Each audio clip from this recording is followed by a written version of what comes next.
হঠাৎ জলেশ্বরী তলায় ঘুরতে ঘুরতে রিসম্যানের সামনে দিয়ে যাইতে যাইতে রিসম্যানের উইন্টার কালেকশন দেখার জন্য ভেতরে প্রবেশ করলাম। শোরুমে প্রবেশ করার পর দেখলাম প্রত্যেকটা জিনিসই আলাদা সৌন্দর্যে ফুটে উঠেছে এবং প্রতিটি কোণ সাজানো।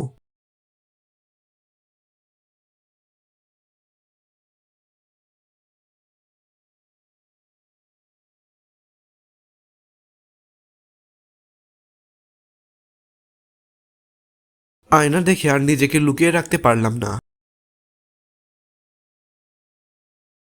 আমি এখন রিসম্যানের সমস্ত কালেকশনটি দেখানোর জন্য চেষ্টা করব, তাই ভিডিও সম্পূর্ণ দেখার জন্য আপনাদেরকে একান্তই অনুরোধ রইল। হ্যাঁ, এখানে উইন্টারের পাশাপাশি গরমেরও কালেকশন রয়েছে, সেগুলো আপনারা দেখতে পারবেন। ভেতরে প্রবেশ করার পর সম্পূর্ণটুকু ঘোরার পর সমস্ত কোণ সাজানো দেখলাম এবং একটা জায়গায় চোখ আটকে গেল যেন আলোর ঝলকানিতে। হাতে তুলে নিলাম সেই স্টাইলিশ জ্যাকেটটি এবং সেটা আমার জন্য পারফেক্ট কিনা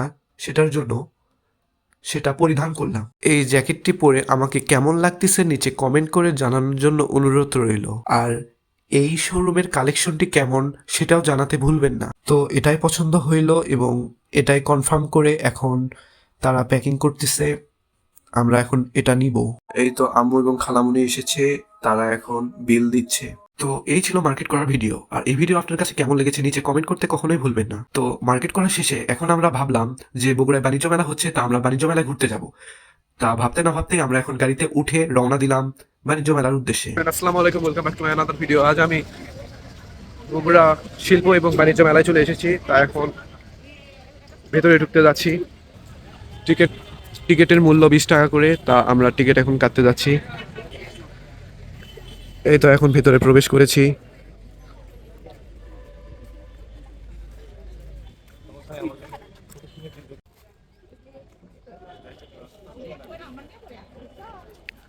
এদিকে এখনো অনেক দোকান বসানো হয়নি।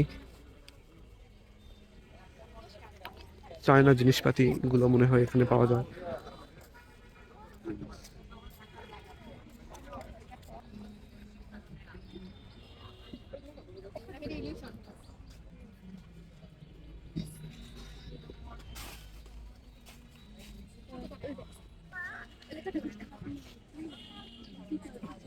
মেলায় গিয়ে হঠাৎ করে এক্সের সঙ্গে দেখা।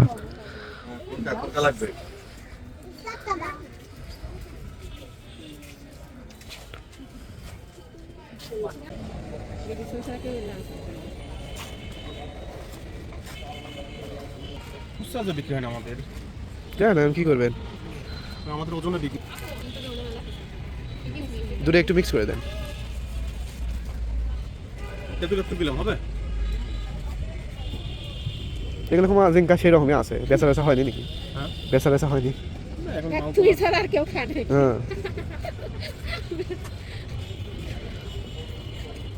হ্যাঁ চলবে।